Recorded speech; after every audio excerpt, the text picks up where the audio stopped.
time for another hashtag Ask Kate. First question is from Heather. Which is more important for helping curls stay? A good quality curling iron or good quality products? Do you have any suggestions? So, both, but I really think more important is the tool. So a good quality curling iron will have even heat. The clamp, if you buy, so there's a wand and then there's like the classic curling iron that has the clamp that you open with your thumb usually. The clamp will like hold your hair in there tight and flush with the barrel. Really cheap irons, curling irons. Often like the hair will slide out of it or it'll get caught up in the screw right where the clamp, where you press it. So a super good quality curling iron will make your curling endeavors so much easier. You'll like curling your hair if you have the right tool for the job. So I would say between the two, definitely invest in a really good curling iron. Secondly, a good styling product, like if your curls fall out, a setting spray. Kenra makes a nice setting spray. That is going to help a ton, but even if you have really great products and a really junky curling iron, your hair probably won't curl very nicely, so invest in a good one. The next question is from Kathleen.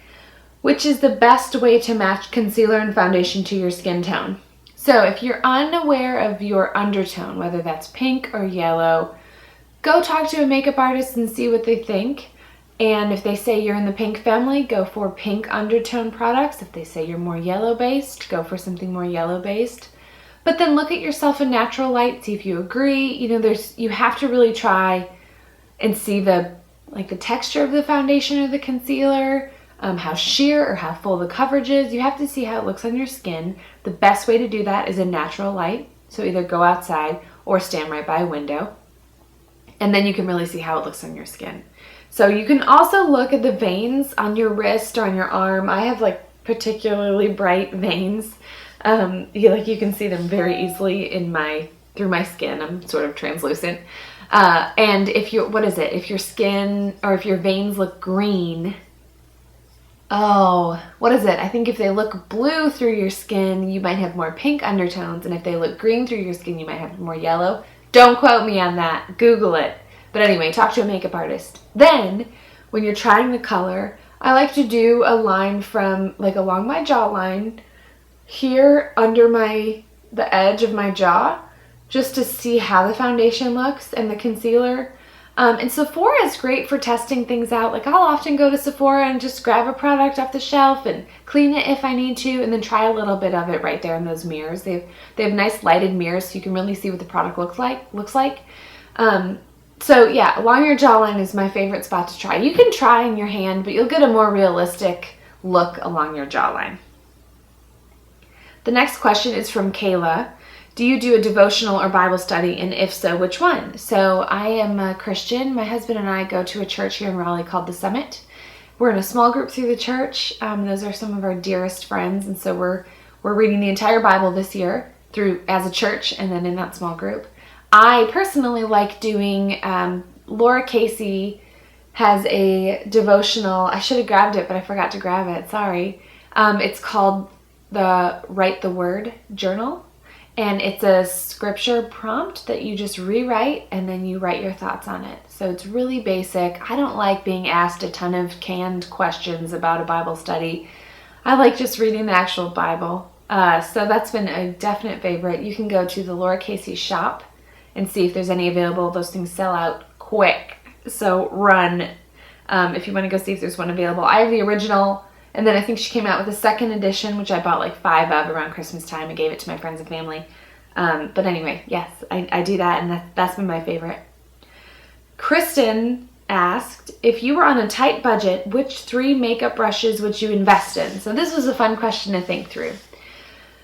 I think the 3 makeup brushes I would invest in, so here's my thought process. If I was on a super tight budget, I would go for a cream eyeshadow because it's easy. It's often reflective, so it's really pretty, and you can apply it with your finger. So you don't have to worry about eyeshadow brushes. I would buy a foundation brush, probably the Real Techniques Expert Foundation Brush. I would buy the Sonia Kashuk Blush Brush. And then I would probably buy a fluffy eyeshadow brush, not to be used for eyeshadow, but to be used like dusting translucent powder under my eyes to set some concealer, or touching up, like covering up blemishes maybe. I could use my finger with the concealer, but then I like using a smaller brush to dust a little powder or translucent powder over a blemish just to make sure it all sets and is covered for the day. So those are my 3.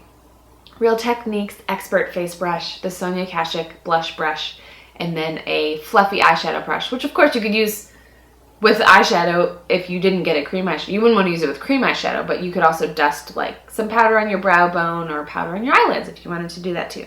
So those are my 3. That was a fun question. Thanks for asking that.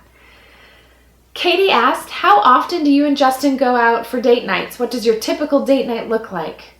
Oh, we don't go out enough. Hashtag said every parent ever. It's hard with the kids. Bedtime is really fun. So Justin works a typical like 8 to 5. So he only gets to see the boys in the evening because he goes and works out in the morning. So it's hard for me to give up bedtime, and he always puts David to bed, and they have their little bedtime bonding experience. They're always laughing and just cutting up in David's room. I don't know what's going on, but it's a lot of fun. So I love that they have that little time together, and then I put Lukey to bed. So anyway, for a date night, when we do go out, I would say we try and go out once a month. Some months it's more, some months it's less. So we're a dinner and a movie kind of people. We love Firebirds. That's been a restaurant we've probably gone to the most over the last like 2 years. That's always where we go out on our first date post birth of baby. So like our first date away from David, we went to Firebirds. And then our first date away from Luke was Firebirds. So I always get the same thing, the peppercorn crusted steak light on the peppercorn. And then a loaded baked potato. And now I'm really hungry. Anyway, and then we see a movie. So Justin loves movies. Loves movies. I also love movies. He really loves movies. So we like doing that together. Otherwise, if it's like a big date celebrating a particularly special event, we'll go see a show, like a musical or a show in a theater. Okay, someone else asked, and I didn't get their name. Are you and your sister twins? I thought I read that once. We are in fact not twins. We are 3.5 years apart. I don't see the twin thing. We get asked if we're twins often in public. I don't see it, but I definitely see that we are sisters and have a ton of similarities. It's funny, I can always pick that up in her videos. If I watch a video of her on her blog, I'm like, oh, we are the same person. Someone else asked, how do you always make time to get ready in the morning? I'm a procrastinator and I'm lazy about doing my makeup in the morning. Do you have any tips for me? I don't always get ready in the morning. I don't get ready every day. If you're seeing me on the blog stuff, I'm ready because I'm working. But follow me on Periscope and you'll see that I'm not ready every day, and I'm often doing my makeup to try out new products, to review them on the blog, to help you. Or follow me on Snapchat and you'll see that I don't often have my makeup done. If it's a day that I'm not planning on filming or taking any photos of anything or doing anything, you'll find me with just under eye concealer and my hair in a messy bun. I've been trying to work out more, so I'm not even getting ready at all. I'm not even trying to look reasonable because I'll put my workout clothes on and then try and get workouts in like throughout the day. But when I do get ready in the morning, I just get up before the boys get up. I don't like trying to multitask. It stresses me out. If I have stuff like if I need to be ready for a shoot, I will get up before the boys get up, get ready, wait for their sitter to get here, and then get to work. Oh my, getting blown up over here. So it's just a choice I make. I would say if you want like a quick morning makeup routine, cream eyeshadow, so easy. And then, you know what? I'm like going through my Rolodex of products I could recommend for quick makeup. Watch my Fresh in 15 videos. Search my blog for Fresh in 15, and those were days that I wanted to get ready really fast if I had like a little something going on that day, but didn't want to maybe wash my hair or start from scratch. Those should help if you're lazy in the morning, but you still want to look a little pulled together. Okay, so that's all the questions I have for this March Ask Kate.